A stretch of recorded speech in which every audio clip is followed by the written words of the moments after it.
जय हिंद दोस्तों। हंसनी अकेडमी के चैनल पर आप लोगों का बहुत बहुत स्वागत है। तो आज का करंट अफेयर्स यानी 24 मार्च 2022 का हम लोग शुरू करते हैं। तो चलिए देखते हैं आज के हमारे क्वेश्चंस क्या हैं।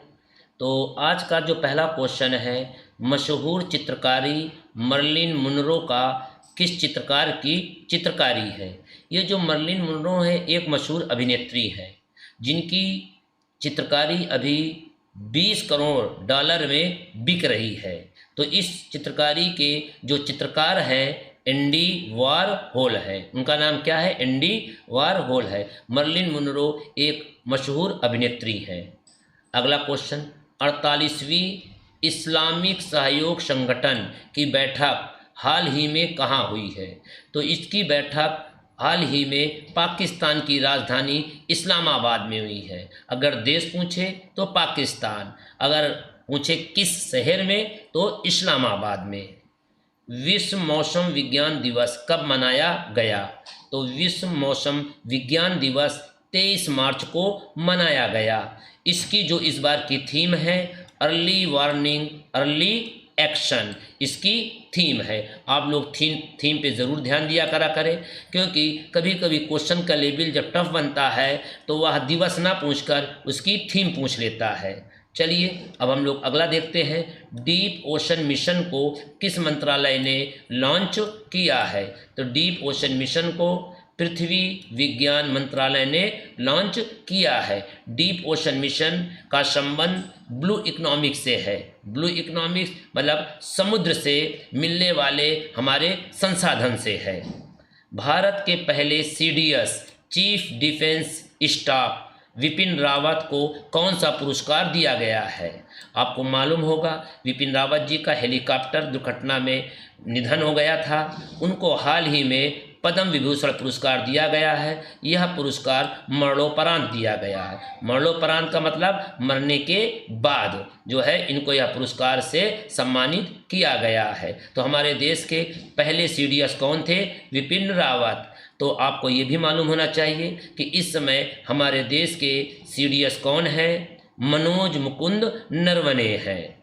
अगला क्वेश्चन देखते हैं। धर्म जीवन गाथा पुस्तक किसकी ऑटोबायोग्राफी यानी आत्मकथा है? तो यह जो है पुस्तक धर्म जीवन गाथा पुस्तक गुरुदेव श्री शास्त्री महाराज की आत्मकथा है। चलिए आगे बढ़ते हैं हम लोग। नेक्स्ट क्वेश्चन, अगला क्वेश्चन है पाक जल संधि को तैर कर पार करने वाली सबसे कम उम्र की महिला कौन बनी है? तो उनका नाम है जिया राय। यह 13 वर्ष 10 महीने की है। इन्होंने हाल ही में पाक जल संधि को पार किया है। पाक जल संधि भारत और श्रीलंका के बीच है। वेरी वेरी इम्पॉर्टेंट, एग्जाम में कई बार पूछ चुका। पाक जल संधि किन दो देशों के बीच है? तो पाक जल संधि आपका भारत और श्रीलंका के बीच है। पाक से आप लोग पाकिस्तान मत समझ लीजिएगा, ये भारत और श्रीलंका के बीच है। हाल ही में प्रसार भारती ने किस देश के सार्वजनिक सेवा प्रसारक के साथ समझौता किया है? तो इन्होंने ऑस्ट्रेलिया के सार्वजनिक सेवा प्रसारक के साथ समझौता किया है। इस समय ऑस्ट्रेलिया के प्राइम मिनिस्टर कौन है? स्कॉट मॉरिसन है। रिस्ट एश्योर्ड एन ऑटोबायोग्राफी किसकी आत्मकथा है? तो क्रिकेटर जी.आर. विश्वनाथन की आत्मकथा। इंडियन सुपर लीग फुटबॉल 2022 को किस टीम ने जीता है? आपने कल देखा होगा टीवी में कि इंडियन सुपर लीग का फाइनल मैच हो रहा था, ठीक है, जिसे इस बार हैदराबाद एफसी ने जीता है। विश्व इंडोर चैंपियनशिप 2022 में किस खिलाड़ी ने 15.74 मीटर लंबी कूद लगाकर विश्व रिकॉर्ड बनाया है? 15.74 मीटर। उसका नाम है, उस खिलाड़ी का नाम पुलीमार रोजास। ध्यान रखिएगा, विश्व इंडोर चैंपियनशिप में।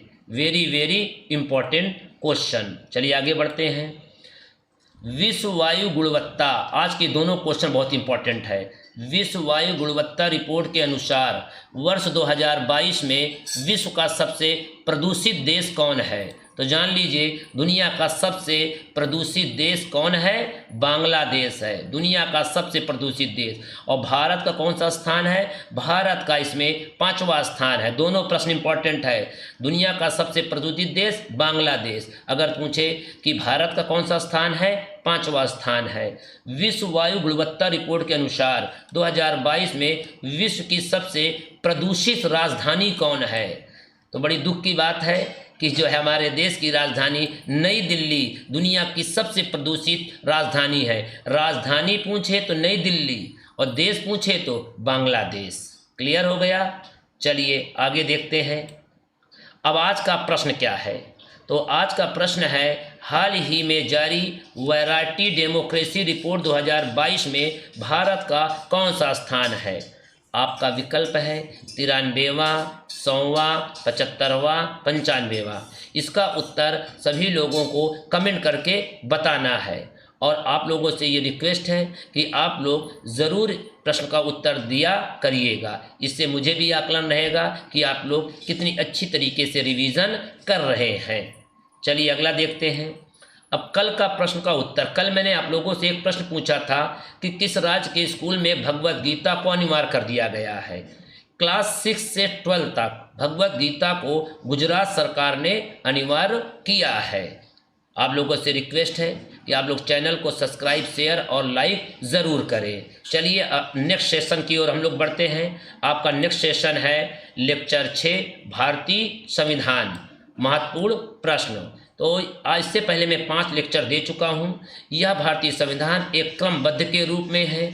इसमें मैं वही क्वेश्चनों को दे रहा हूँ जो आपके एग्ज़ाम में आने लायक है। कोई फालतू इसमें आपको नॉलेज नहीं दूंगा।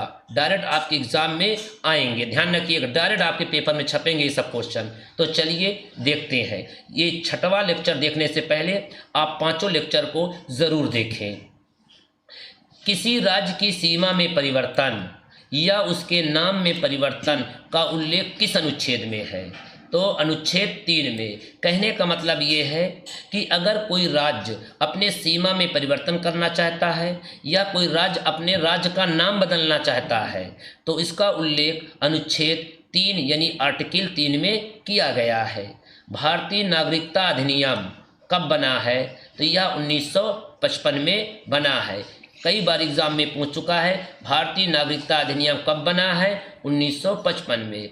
विधि के समझ समानता और विधि का समान संरक्षण का उल्लेख किस अनुच्छेद में है? अनुच्छेद 14 में। कहने का मतलब ये है कोई भी व्यक्ति हो या भारतीय नागरिक हो, कानून के सामने वो सभी बराबर है। क्लियर हो गया? धर्म, मूलवंश, जाति, लिंग तथा जन्म स्थान के आधार पर भेदभाव नहीं करना, इसका उल्लेख किस अनुच्छेद में है? तो अनुच्छेद 15 में।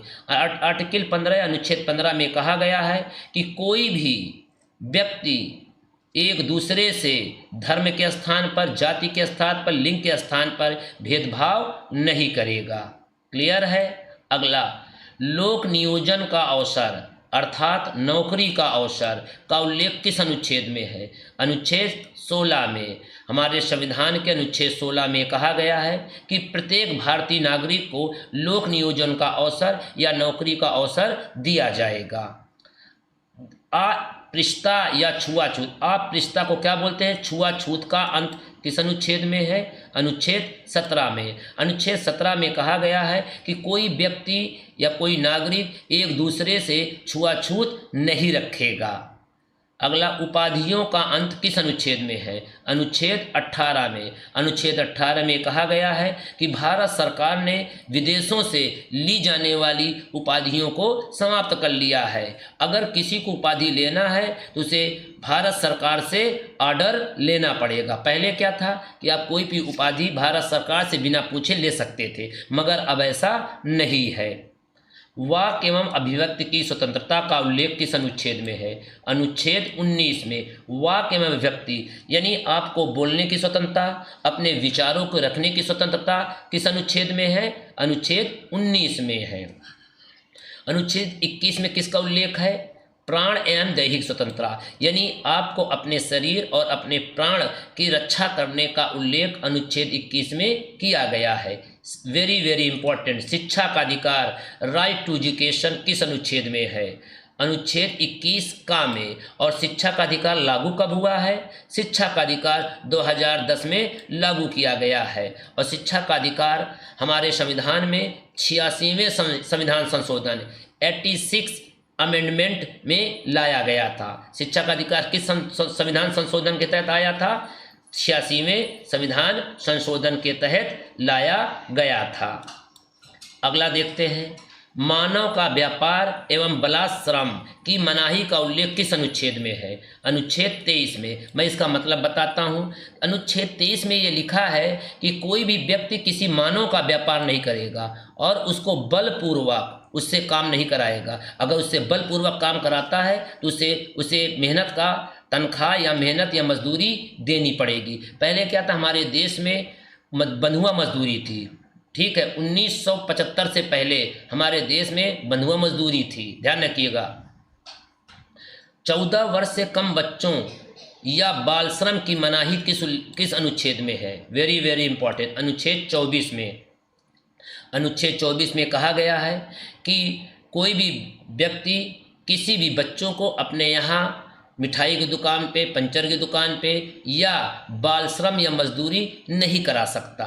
बंधुआ मजदूरी उन्मूलन अधिनियम कब बना? 1976 में। अभी मैंने चर्चा किया तो ऊपर वाले में, अनुच्छेद 23 में, उसी का यह पार्ट है। तो बंधुआ मजदूरी उन्मूलन अधिनियम कब बना है? 1976 में। धर्म की स्वतंत्रता का उल्लेख किस अनुच्छेद में है? अनुच्छेद 25 में। कहने का मतलब ये है, कोई भी व्यक्ति स्वतंत्र रूप से अपने धर्म को अपना सकता है, उसके ऊपर कोई बाध्यता नहीं है। मैं आपको जानकारी के लिए बता दूं, भारत का अपना कोई भी राष्ट्रीय धर्म नहीं है। India is a secular country. Bharat एक धर्मनिरपेक्ष देश है। इसका उल्लेख कहाँ है? अनुच्छेद 25 में। अनुच्छेद 32 में किसका उल्लेख है? संवैधानिक उपचार का अधिकार। कहने का मतलब ये है, अगर हमारे मूल अधिकारों का हनन होता है तो हम अनुच्छेद 32 के तहत जो है सुप्रीम कोर्ट में जाते हैं और उससे जो है रिट दायर करते हैं। भीमराव अंबेडकर ने किसे संविधान की आत्मा कहा है? तो संवैधानिक उपचार के अधिकार को भीमराव अंबेडकर ने जो है संविधान की आत्मा कहा है। अगर पूछे नॉर्मली तौर पे संविधान की आत्मा किसे कहते हैं तो प्रस्तावना को। अगर भीमराव अंबेडकर का नाम आ जाए और तब पूछे संविधान की आत्मा किसे कहते हैं, संवैधानिक उपचार के अधिकार को। अगर पूछे किस अनुच्छेद को कहते हैं तो अनुच्छेद 32 को, क्योंकि 32 में यही लिखा हुआ है कि संवैधानिक उपचार का अधिकार। उम्मीद करता हूँ यह वीडियो आप लोगों को बहुत लाभदायक होगा। तो चलिए आज का करंट अफेयर्स हम लोग यहीं पे समाप्त करते हैं। मैं ये चाहता हूँ कि आपके करंट अफेयर के साथ एक विषय भी तैयार होता जाए। इसी क्रम में जब संविधान आपका ख़त्म हो जाएगा तो मैं उसके बाद क्रम वाइज क्रम, भूगोल है, साइंस है, इकोनॉमिक्स है, हिस्ट्री है, क्रम बाई क्रम आपका विषय भी तैयार करते जाऊँगा। तो चलिए आज का वीडियो यहीं समाप्त करते हैं। नमस्कार, जय हिंद।